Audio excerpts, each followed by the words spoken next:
नमस्कार. विबाज घरगुती मेजवानीमध्ये आज आपण महिनाभर टिकणारे बिना पाकाचे अगदी पेढ्यासारखे मऊ सूत तोंडात विरघळणारे रवा लाडू कसे बनवायचे हे पाहणार आहोत. यामध्ये आपण दूध किंवा पाण्याचा वापर न केल्यामुळे अगदी महिनाभर हे लाडू व्यवस्थित टिकतात. जेव्हा आपण बिना पाकाचे लाडू दूध किंवा पाणी न वापरता बनवत असतो तेव्हा ते करकरीत लागण्याची शक्यता असते.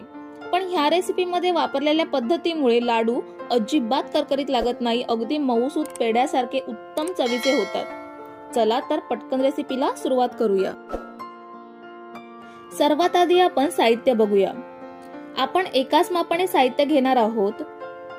2 कप बारीक रवा घेऊया, 1 कप साखर घेऊयात आणि त्याच कपामध्ये अर्धा कप तूप घेऊयात. इथे तुम्ही वनस्पती तुपाचा वापर केला तरीही चालेल. साखर आपण मिक्सर मध्ये बारीक पावडर करून घेणार आहोत. बाजारची पिठी साखर वापरण्याऐवजी घरी बनवलेली पिठी साखर उत्तम, कारण घरी बनवलेली पिठी साखर ताजी असते आणि पदार्थांना जुनाट वास सुद्धा येत नाही. साखर आपली बारीक करून झालेली आहे. आता आपण पुढची कृती पाहूया. गॅसवरती कढई ठेवलेली आहे. कढई आपल्याला जाड तळाची घ्यायची आहे. मंद आचेवरती आपल्याला रवा भाजून घ्यायचा आहे. आता घेतलेल्या तुपापैकी अर्धा कप तूप घेऊयात. आता ह्यामध्ये रवा ऍड करूयात. कढई मोठी असल्यामुळे सगळा रवा एकत्र भाजून घेऊयात. कढई लहान असेल तर थोडा थोडा रवा भाजून घेतला तरीही चालेल. आता 10 मिनिटे आहे त्या तुपामध्ये सतत हलवून रवा आपल्याला भाजून घ्यायचा आहे. सर्व तूप जर आधी घेतलं तर रवा भाजताना जड वाटतो, त्यापेक्षा आपण इथे 2 बॅचेस मध्ये तूप घेणार आहोत.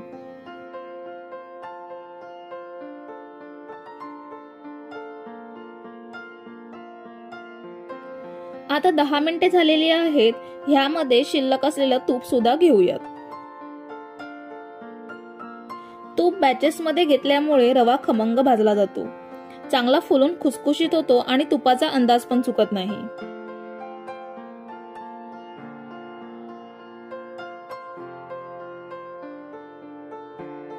आता 17 मिनिटं झालेली आहे. रवा बघा तूप सोडल्यामुळे ओलसर झालेला आहे आणि त्याचा हलकासा रंग सुद्धा बदललेला आहे. आता आपल्याला गॅसची फ्लेम बंद करायची आहे आणि रवा सुद्धा आपला पूर्णपणे भाजून झालेला आहे. आता सगळी कृती आपल्याला गॅसची फ्लेम बंद करूनच करायची आहे. ह्यामध्ये आता 1 चमचा वेलची पावडर घेऊयात आणि बारीक करून घेतलेली पिठी साखर ह्यामध्ये आता ऍड करूयात. लक्षात घ्या, गॅसची फ्लेम आपल्याला बंदच ठेवायची आहे आणि या गरमागरम रव्यामध्ये ही पिठी साखर घालायची आहे. रवा गरम असतानाच पिठी साखर घालायची, म्हणजे रव्याच्या उष्णतेमुळे साखर ओलसर होते आणि रव्यामध्ये चांगली एकजीव होते. 2 मिनिटे हे व्यवस्थित एकत्र करून घेऊयात. खडे असतील तर मोडून घ्यायचे, म्हणजे लाडू सगळीकडून चवीला एकसारखा लागतो. 2-3 मिनिटं मी हे चांगलं मिसळून घेतलंय. आता थोडासा ओलसरपणा येऊ लागलेला आहे. ह्याला चमच्याने असंच दाबून कढईमध्ये सेट करूयात. आता ह्यावर झाकण ठेवून 1.5 तास हे थंड करून घेऊयात. आता एकूण 1.5 तास झालेला आहे. आपलं मिश्रण सुद्धा थंड झालेलं आहे. ह्या स्टेजला सुद्धा आपण लाडू वळू शकतो. बरेच जण ह्या स्टेजला लाडू वळतात, पण रवा थोडा करकरीत लागतो. त्यामुळे आपण हे मिश्रण पुन्हा एकदा मिक्सर मधून बारीक करून घेणार आहोत. मिश्रण संपूर्ण थंड झाल्यावर मिक्सर मध्ये लावून घ्यायचं आहे. गरम मिश्रण लावलं तर ते जास्त पातळ होऊ शकतं. थोडं थोडं करून मिश्रण बारीक करून घेऊयात. अगदी 7 ते 10 सेकंद फक्त आपल्याला मिक्सर चालवून हे मिश्रण आपल्याला बारीक करून घ्यायचं आहे. हे बघा, अशा प्रकारे बारीक करून घ्यायचं, म्हणजे रवा आणि साखर मऊसूत होतात. आता हे एका भांड्यामध्ये ट्रान्सफर करून घेऊयात. ह्याच पद्धतीने आपल्याला सगळं मिश्रण मिक्सरला लावून घ्यायचं आहे. सगळं मिश्रण आता बारीक करून घेतलेलं आहे. ह्यामध्ये आता मनुका, काजूचे तुकडे आणि चारोळी तुपावर हलकीशी भाजून घेतलीये ते ऍड करूयात. तुम्ही आवडीनुसार ड्रायफ्रुट्सचा वापर करू शकता. आता हे सगळं एकत्र करून घेऊयात.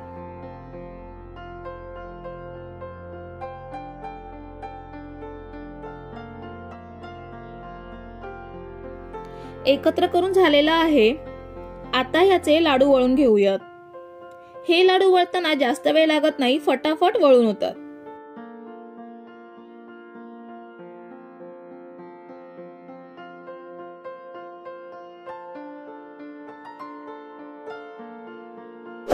हा बघा, मस्त मऊसूत पेढ्यासारखा पांढरा शुभ्र लाडू वळून तयार झालाय। अशाच प्रकारे आता हे सगळे लाडू आपण वळून घेऊयात।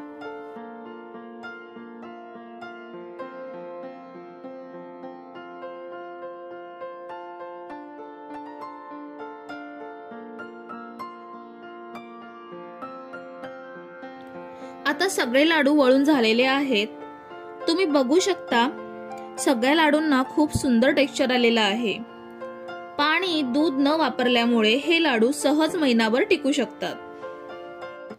आज आपण विभाज घरगुती मेजवानीमध्ये बघणार आहोत खुसखुशीत करंजीची संपूर्ण कृती। 2 महिने टिकणारे सारण बनवण्यापासून करंजी स्टोअर करेपर्यंत काय काळजी घ्यायची याची संपूर्ण सविस्तर माहिती व्हिडिओमध्ये दिली आहे।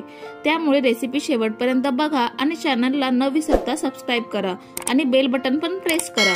चला तर पटकन रेसिपीला सुरुवात करूया। करंजीसाठी आपण रेडीमेड बेसनचं चविष्ट आणि थोड्या वेगळ्या पद्धतीचं सारण बघतोय। त्यासाठी गॅसवरती पॅन ठेवलेला आहे। सगळं साहित्य तूप न घालताच कोरडंच भाजून घ्यायचं आहे। सर्वात आधी आपण 1 वाटी किसलेलं सुकं खोबरं घेऊयात। एकाच मापाने सर्व साहित्य घ्यायचं म्हणजे चुकत नाही। गॅसची फ्लेम मंदच ठेवायची आहे। खोबरं आता भाजून घेऊयात। मंद गॅसवरती खोबरं भाजल्यामुळे खोबऱ्यातील मॉइश्चर निघून जातं आणि सारण बराच काळ टिकतं, खवट होत नाही। तर लालसर रंग येईपर्यंत हे आपण सतत ढवळत मंद आचेवरती भाजून घेऊयात। 4 ते 5 मिनिटांनी बघू शकता खोबऱ्याचा रंग बदलून तांबूस रंग आलेला आहे। आता हे काढून घेऊयात। आता अर्धी वाटी बारीक रवा घेतलेला आहे, तो आता चांगला भाजून घेऊयात। रवा सुद्धा मंद आचेवरती सतत ढवळून कोरडाच भाजून घ्यायचा आहे। 7 ते 8 मिनिटं रवा चांगला भाजून घेतलाय। हलका कलर सुद्धा चेंज झालाय। आता तो काढून घेऊयात। पाव वाटीला थोडे कमी काळे तीळ घेतलेले आहेत, ते आता चांगले भाजून घेऊयात। तीळ सुद्धा खमंग भाजून घ्यायचे आहेत।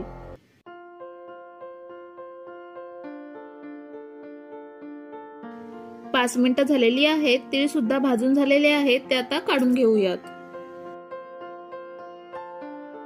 आता 1.5 वाटी बेसन घेतलंय। बेसन सुद्धा आपल्याला मस्तपैकी भाजून घ्यायचं आहे। बेसन सुद्धा गाठी मोडत मोडत भाजून घ्यायचं आहे आणि गॅस अजिबात आपल्याला मोठा करायचा नाही। मंद आचेवरती सतत ढवळत भाजून घ्यायचं आहे।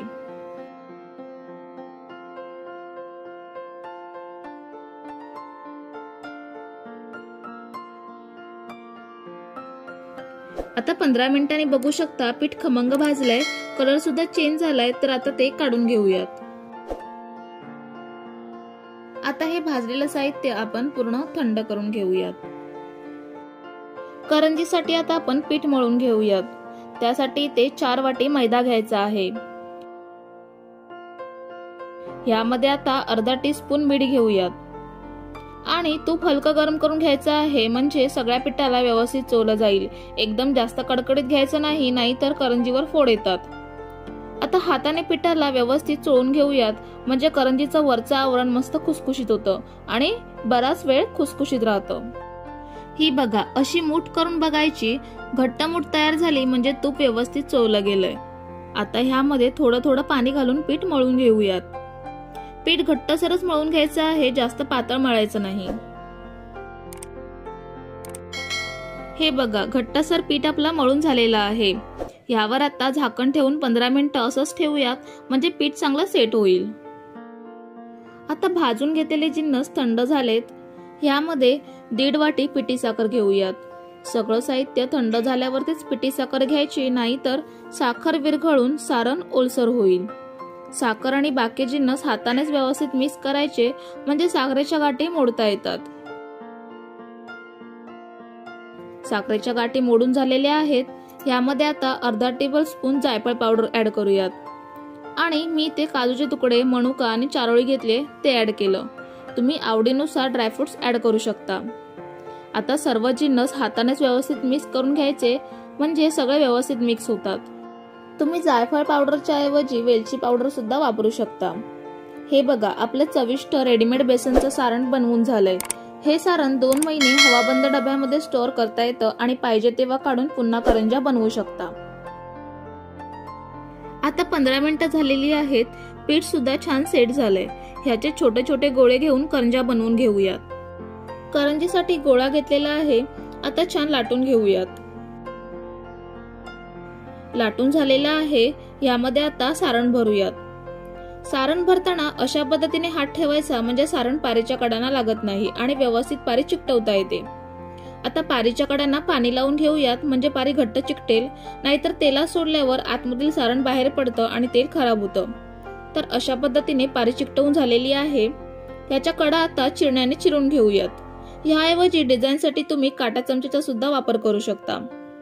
तर ही बघा आपली करंजी बनवून झालेली आहे। अशाच पद्धतीने सगळ्या करंज्या बनवून घेऊयात। हे बघा मी सगळ्या करंज्या बनवून घेतलेल्या आहेत। आता त्या कशा फ्राय करायच्या ते पाहूयात। गॅसवरती कढाई ठेवलेली आहे आणि तळण्यासाठी तेल सुद्धा घेतलंय। तेल आपल्याला जास्त तापवून घ्यायचं नाही, मध्यम गरम असावं। ह्यामध्ये आता एक एक करून करंजी सोडूयात। तुम्ही बघू शकता करंजी सोडल्यावर अजिबात बुडबुडे येत नाहीत, एवढंच तेल आपल्याला गरम करून घ्यायचं आहे। आता जेवढ्या बसतील तेवढ्याच करंज्या आपल्याला या सोडायच्या आहेत। आता हळूहळू बुडबुडे यायला लागलेत। कढईमध्ये बसतील तेवढ्याच करंज्या कढईमध्ये घ्यायच्या, कारण कढईचं तापमान मेंटेन राहतं आणि करंजीला जास्त फोड येत नाहीत आणि वरचं आवरण पण खुसखुशीत होतं। या उलट जर तुम्ही कमी करंज्या फ्राय केल्यात तर त्या पटकन फ्राय होतात आणि जास्त दिवस झाल्यावर नरम पडू लागतात। तर आता 2 मिनिटं झालेली आहेत, करंज्या दुसऱ्या साईडला परतून घेऊयात। गॅसची फ्लेम स्लो मीडियमच ठेवायची आहे।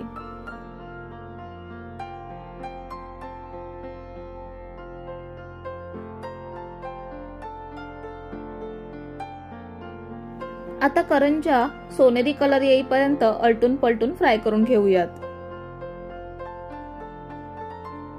तर तुम्ही बघू शकता 10 ते 12 मिनिटांनी ह्यांचा रंग बदललेला आहे, मस्त सोनेरी कलर आलेला आहे। यांना आता काढून घेऊयात। तुम्ही बघू शकता ह्यांच्यावरचे जे फोड आहेत ते सुद्धा प्लेन वाटतायत। तर अशा पद्धतीने करंजी फ्राय केली की तिचं वरचं आवरण परफेक्ट खुसखुशीत होतं। आता सगळ्या करंज्या अशाच पद्धतीने फ्राय करून घेऊयात। आपल्या सगळ्या करंज्या फ्राय करून झालेल्या आहेत। कलर सुद्धा एकदम परफेक्ट आलेला आहे। एक करंजी मी तुम्हाला तोडून दाखवते। ही बघा मस्त खुसखुशीत झालीये। तुम्ही सुद्धा सांगितलेल्या टिप्स वापरून करंज्या बनवलात तर अशाच मस्त खुसखुशीत आणि चविष्ट होतील। तर सांगितलेल्या प्रमाणामध्ये 24 ते 25 करंज्या आरामात होतात। तुम्ही जर आपले चिरोटे निरकून पाहिलेत ना, तर त्याचे जे लेयर्स आहेत ते जॉईंट पासून परफेक्ट वेगळे झालेले आहेत। ते तेव्हाच परफेक्ट होतील जेव्हा तुमची करण्याची पद्धती तितकीच परफेक्ट झालेली असेल। हे चिरोटे तर कुरकुरीत झालेले आहेच, पण त्याचबरोबर त्याचा सॉल्टेड आणि तिखटपणा सुद्धा तितकाच खुसखुशीत जाणवतो। साधी सोपी रेसिपी आहे आणि करण्याची पद्धत तर त्याहून सोपी आहे। कसलेही महागडे मसाले न वापरता परफेक्ट प्रमाणामध्ये रेसिपी कशी बनवायची हे सांगितलेले आहे। तर रेसिपी शेवटपर्यंत पहा। चला तर वेळ न घालवता पटकन रेसिपीला सुरुवात करूया। सर्वात आधी आपण एका बाउलमध्ये 2 कप एवढा मैदा घेऊयात। तुम्ही मैद्याऐवजी गव्हाचं पीठ वापरलं तरीही चालेल, चिरोटे तितकेच कुरकुरीत होतील। आता ह्यामध्ये 1 चमचा जिरं घेऊयात, 1 चमचा ओवा, अर्धा चमचा काळी मिरी पावडर, 1 चमचा कसुरी मेथी। कसुरी मेथी हातावरती बारीक करून घ्यायची म्हणजे त्याचा स्वाद चांगला उतरतो चिरोट्यांमध्ये। आता चवीप्रमाणे मीठ घेऊयात।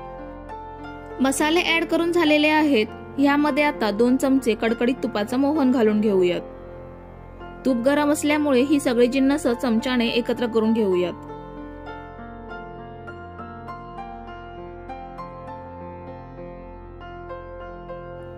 आता हाताने हे तूप अर्धा मिनिट एवढं सगळ्या पिठाला चोळून घेऊयात। ह्यामुळे चिरोटे मस्त खुसखुशीत होतील।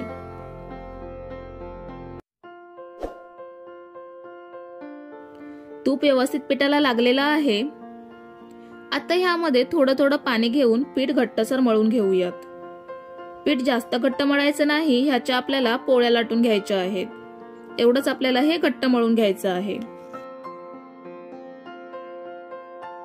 पीठ मळून झालेलं आहे। आपल्याला जास्त नरम पण नाही आणि जास्त घट्ट पण नाही, अशा पद्धतीने पीठ मळून घ्यायचं आहे। आता 10 मिनिटे ह्यावर झाकण ठेवून बाजूला ठेवूया, म्हणजे पीठ आपलं चांगलं सेट होईल। आता पीठ सेट होईपर्यंत आपण साठा तयार करून घेऊयात। इथे 2 चमचे कॉर्नफ्लोअर घेऊयात, कॉर्नफ्लोअरच्या ऐवजी तुम्ही तांदळाचं पीठ वापरलं तरीही चालेल। ह्यामध्ये आता तूप घेऊयात। सर्वात आधी 1 चमचा तूप घेऊयात। आता हे थोडंसं फेटून घ्यायचं आहे।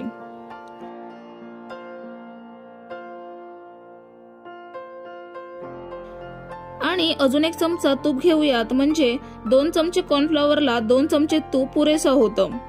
आपल्याला हे चांगलं फेटून घ्यायचं आहे, म्हणजे चिरोट्यांच्या लेयर्स सगळ्या मोकळ्या होतील।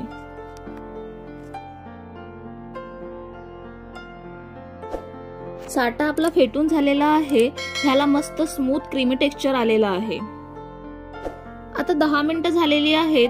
पीठ सुद्धा चांगलं सेट झालेलं आहे। ह्याचे सारख्या मापाचे 6 गोळे बनवून घेऊयात। आता ह्यांच्या आपण पोळ्या लाटून घेऊयात। आपल्याला रोजच्या पोळ्यांपेक्षा थोड्या जाड पोळ्या लाटायच्या आहेत।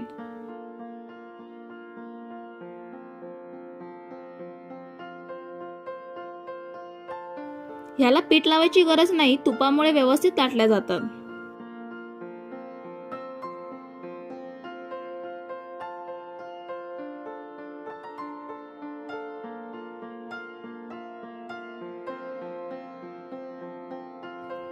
पोळी लाटून झालेली आहे। आपल्याला एवढी जाड पोळी लाटून घ्यायची आहे। ह्याच पद्धतीने आता आपण बाकीच्या पोळ्या सुद्धा लाटून घेऊयात। सगळ्या पोळ्या लाटून झालेल्या आहेत। आता ह्यांना साठा लावून घेऊयात। सर्वात आधी 1 पोळी घ्यायची। ह्याला आता आपण साठा लावून घेऊयात। साठा हातानेच लावायचा आहे, म्हणजे तो सगळीकडे व्यवस्थित लागला जातो।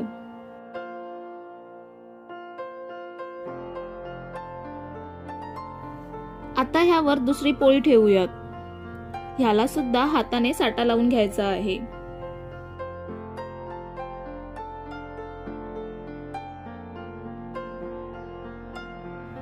आता तिसरी पोळी घेऊयात। ह्याला देखील साठा लावून घ्यायचा आहे।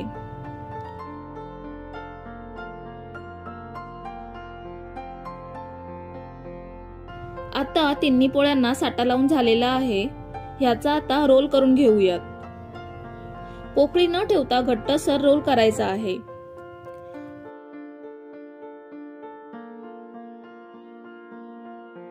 आता ह्या रोलला थोडं प्रेस करून घेऊयात, म्हणजे पोळ्या एकमेकांना चिटकल्या जातील।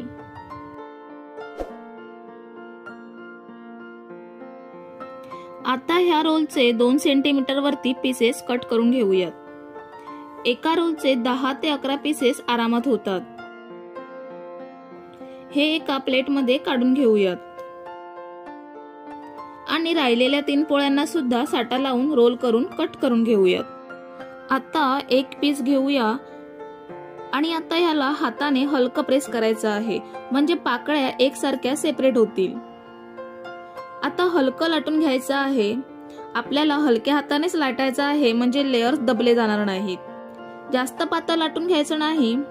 अशा पद्धतीने आपल्याला जाड लाटून घ्यायचं आहे। आता सगळे चिरोटे सुद्धा असेच आपण लाटून घेऊयात। आता सगळे चिरोटे लाटून झालेले आहेत। आता ते कसे फ्राय करायचे ते पाहूयात। गॅसवरती आता कढई ठेवलेली आहे आणि त्यामध्ये तळण्यासाठी तेल सुद्धा घेतलेलं आहे। तर तेल चांगलं गरम झालंय का ते चेक करूयात। छोटासा गोळा ह्यामध्ये सोडायचा। तो वरती आलाय, म्हणजे तेल गरम झालेलं आहे। गॅसची फ्लेम आपल्याला लो टू मीडियमच ठेवायची आहे। आता ह्यामध्ये चिरोटे सोडूयात। ह्याला लगेच चमच्याने परतायचं नाही। तुम्ही बघू शकता अर्ध्या मिनिटातच ह्याला मस्त लेअर सुटायला लागलेले आहेत। चमच्याने वरती तेल सोडायचं, म्हणजे अजून लेअर सेपरेट होतील। आता 2 मिनिटे झालेली आहेत। आपण हे परतून घेऊयात आणि हलकासा लाल कलर येईपर्यंत फ्राय करून घेऊयात। हाय फ्लेम वरती फ्राय नाही करायचे, नाहीतर हे बाहेरून लाल होतील आणि आतून कच्चेच राहतील। आता हलकासा लाल कलर आलेला आहे। आपण हे काढून घेऊयात। अशाच पद्धतीने स्लो टू मीडियम गॅस वरती बाकीचे चिरोटे पण फ्राय करून घेऊयात।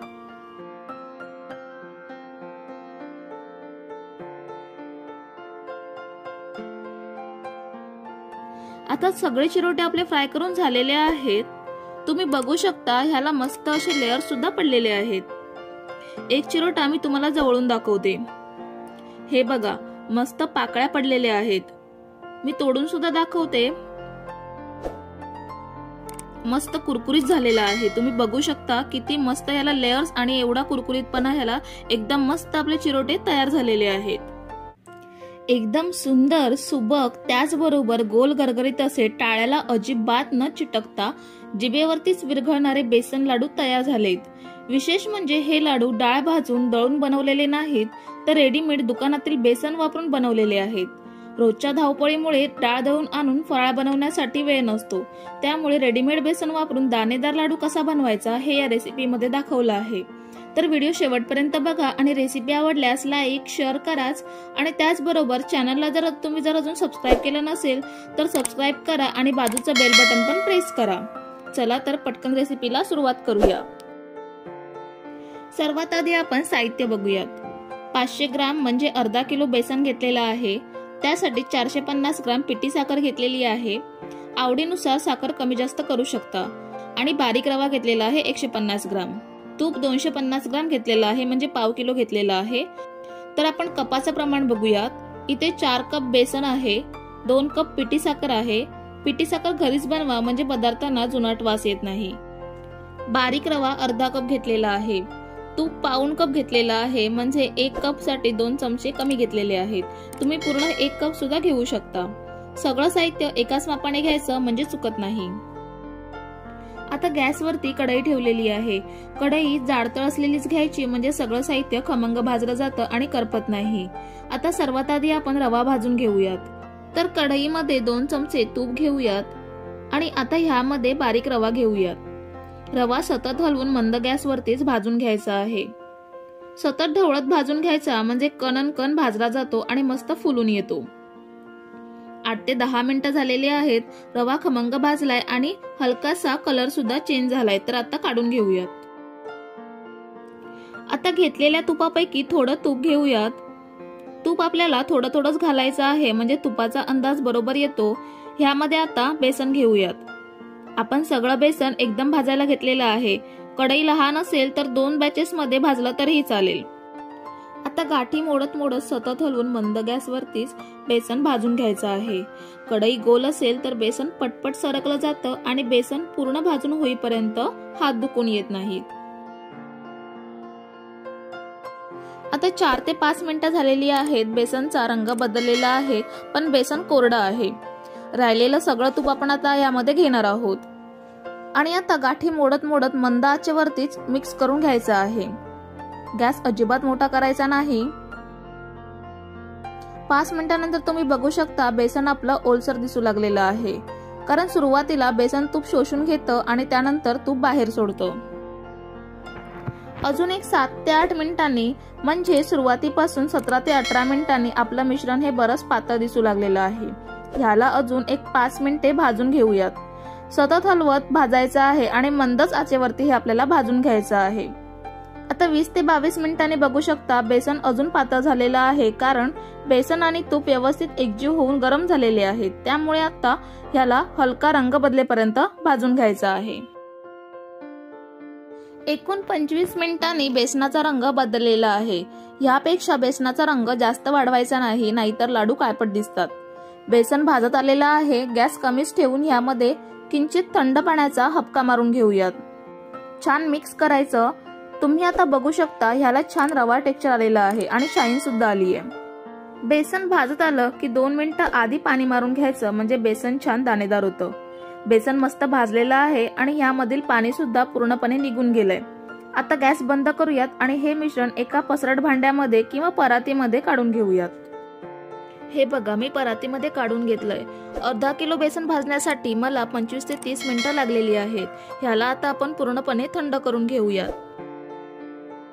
मिश्रण थंड होईपर्यंत रवा भाजून घेतलाय तो पुन्हा एकदा मिक्सरच्या भांड्यामध्ये घालून बारीक करून घेऊयात, म्हणजे लाडूंना टेक्स्चर खूप छान येतं, मस्त दाणेदार होतात आणि रवा घातलेला आहे हे समजत सुद्धा नाही. मिश्रण पूर्ण थंड झालेलं आहे. थंड झाल्यावरती ते थोडं दाटसर होतं. मिश्रण पूर्ण थंड झाल्यावरतीच यामध्ये बाकीचे जिन्नस घालून घ्यायचे आहे. यामध्ये आता बारीक केलेला रवा घालून घेऊयात. 1 चमचा वेलची पावडर आणि मी इथे काजूचे तुकडे, मनुका आणि चारोळी घेतलीये. तुम्ही आवडीनुसार ड्रायफ्रुट्स ऍड करू शकता. आता ह्यामध्ये घेतलेल्या पिठी साखरेपैकी अर्धी पिठी साखर घेऊयात। साखरेमध्ये जर गाठी असतील तर त्या मोडून घ्यायच्या आहेत आणि व्यवस्थित सगळं एकजीव करायचं आहे। आता राहिलेली पिठी साखर पण ह्याच्यामध्ये ऍड करूयात। आता सगळे जिन्नस एकत्र करून झालेली आहेत। आता आपण ह्याचे लाडू वळून घेऊयात।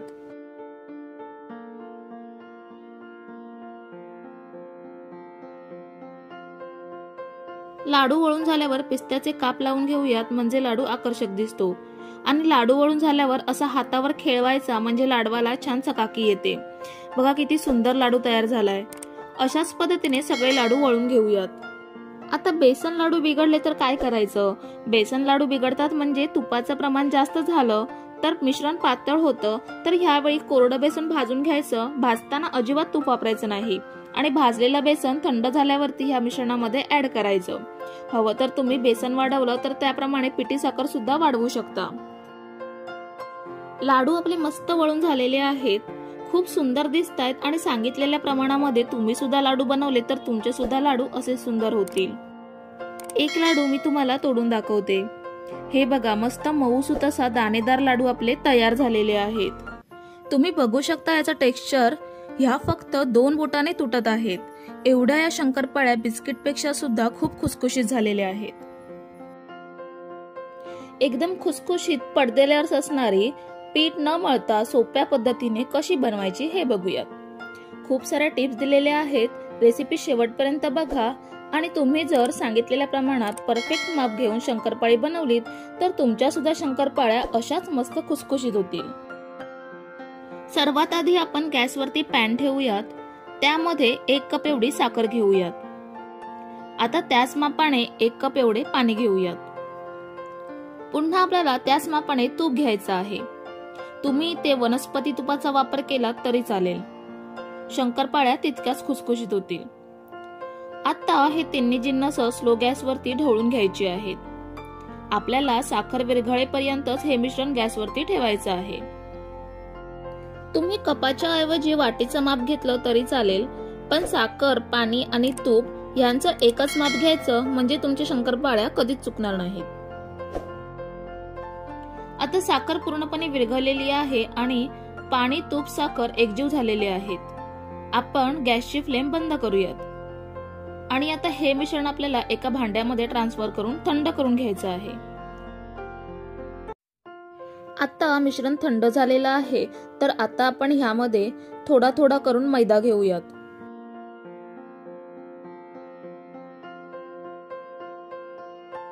जेवढा बसेल तेवढाच मैदा आपल्याला घ्यायचा आहे।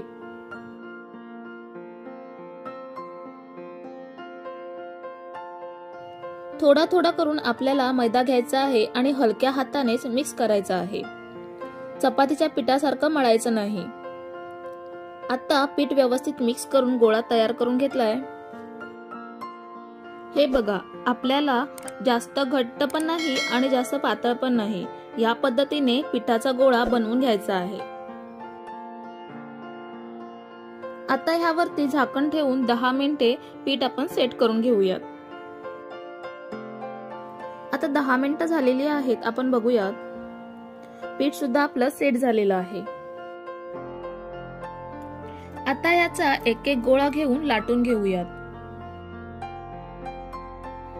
ह्याला पीठ लावायची गरज नाही, तूप घातलेलं असल्यामुळे हे चिटकणार नाही।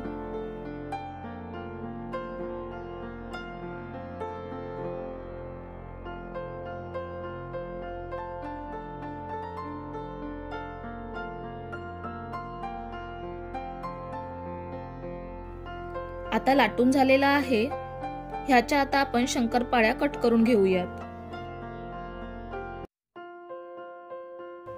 मी इथे चौकोनी कट करते, तुम्ही तुमच्या आवडीने गोल किंवा तुमच्या आवडीने कुठचाही आकार तुम्ही या शंकरपाळ्यांना देऊ शकता। आता शंकरपाळ्या कट करून झालेल्या आहेत। आपल्याला एवढ्या जाड शंकरपाळ्या कट करून घ्यायच्या आहेत। अशा पद्धतीने आता सगळ्या शंकरपाळ्या कट करून घेऊयात। शंकरपाळ्या सगळ्या कट करून झालेल्या आहेत। आता त्या कशा फ्राय करायच्या ते पाहूयात। गॅसवरती कढई ठेवलेली आहे आणि त्यामध्ये तळण्यासाठी तेल सुद्धा घेतलेलं आहे। तर तेल गरम झाले का ते आपण पाहूया। एक छोटासा गोळा यामध्ये सोडूयात.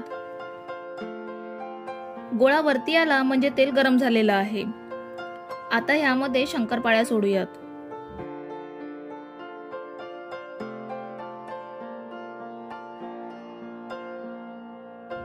शंकरपाळ्या सोडून झालेल्या आहेत. गॅसची फ्लेम आपल्याला लो टू मीडियमच ठेवायची आहे. तर आपल्याला हे लगेच परतायचे नाहीत किंवा चमच्याने हलवायचे सुद्धा नाहीत. 2 ते 3 मिनिटं असेच ठेवायचे आहेत. आता 3 मिनिटं झालेली आहेत. आपण हे चमच्याने परतून घेऊयात. तुम्ही बघू शकता शंकरपाळी मस्त फुलायला लागली आहे. अधूनमधून परतून आपल्याला हे लो टू मीडियम गॅस वरतीच फ्राय करून घ्यायचे आहेत.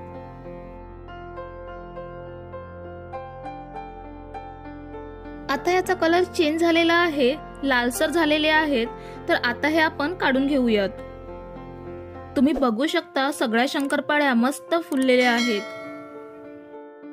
याच पद्धतीने आपल्याला सगळ्या शंकरपाळ्या फ्राय करून घ्यायच्या आहेत.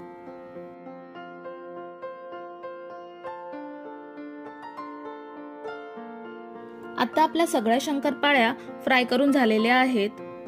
तुम्ही बघू शकता खूपच मस्त दिसतायत. आणि आपण तोडून सुद्धा बघूयात. हे बघा किती खुसखुशीत, बिस्किटापेक्षा सुद्धा खूप खुसखुशीत झालेल्या आहेत आपल्या शंकरपाळ्या.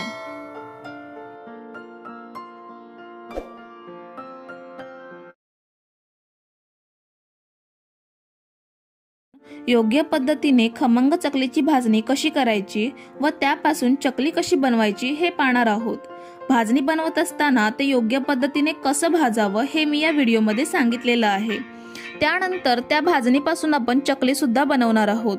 चकली बनवत असताना पीठ कितपत घट्ट असावं, चकली पाडताना कोणती काळजी घ्यायची, त्याचबरोबर चकली तळताना सुद्धा काय काळजी घ्यायची आणि महत्त्वाचं म्हणजे चकली मऊ न पडण्यासाठी किंवा अधिक काळ स्टोअर केल्यामुळे तेल सोडू नये यासाठी भरपूर टिप्स या व्हिडिओमध्ये दिलेले आहेत.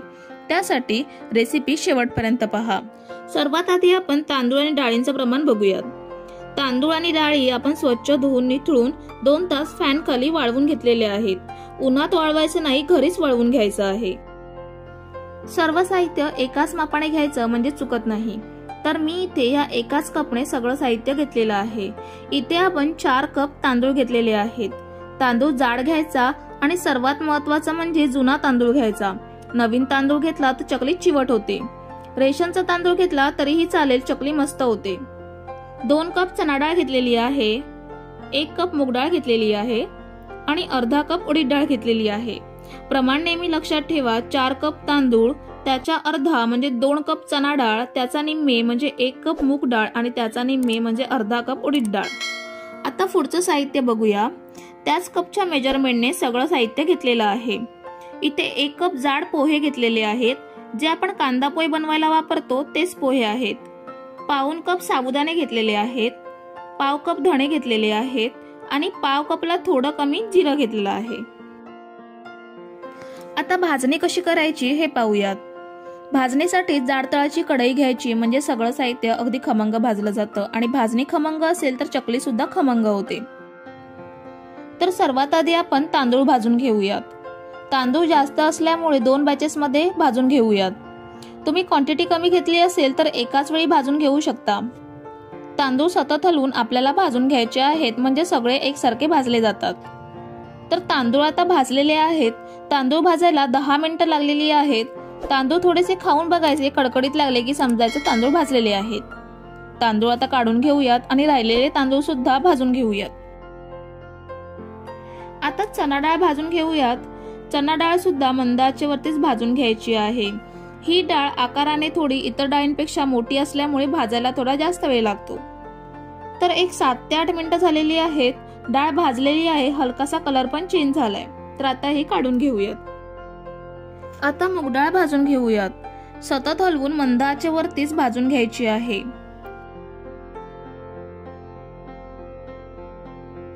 मूग डाळ सुद्धा 5-6 मिनिटात चांगली भाजली गेली. आता ती काढून घेऊयात. आता उडदाची डाळ भाजून घेऊयात. सर्व साहित्य मंद आचेवरतीच भाजून घ्यायचं म्हणजे चांगलं भाजलं जातं आणि करपत नाही. आता 4 ते 5 मिनिटं झालेली आहेत. उडदाची डाळ सुद्धा भाजली गेली आहे. ती सुद्धा आता काढून घेऊयात. आता पोहे भाजून घेऊयात. पोहे हाताने कुस्करून पाहायचे, असे कुरकुरीत वाटले की भाजलेले आहे समजायचे.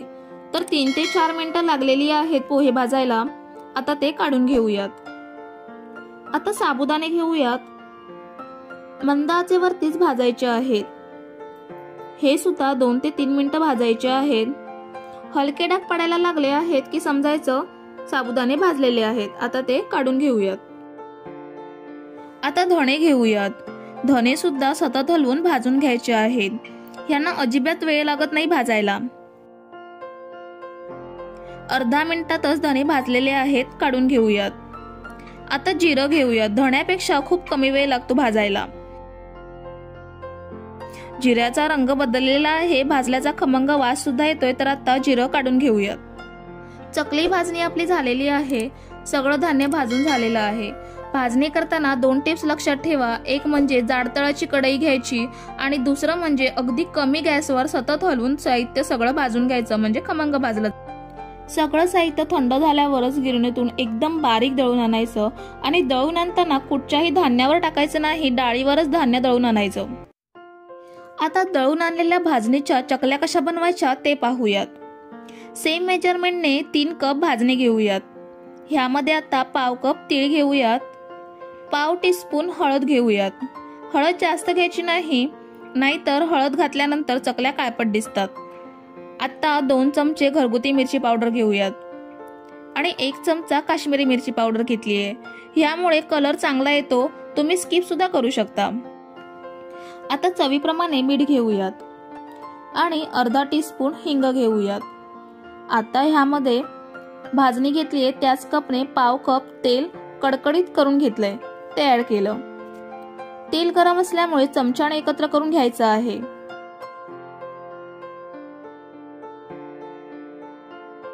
आता तेल कोमट झालंय तर हाताने सर्व पिठाला चोळून घेऊयात, म्हणजे चकली एकसारखी खुसखुशीत होईल.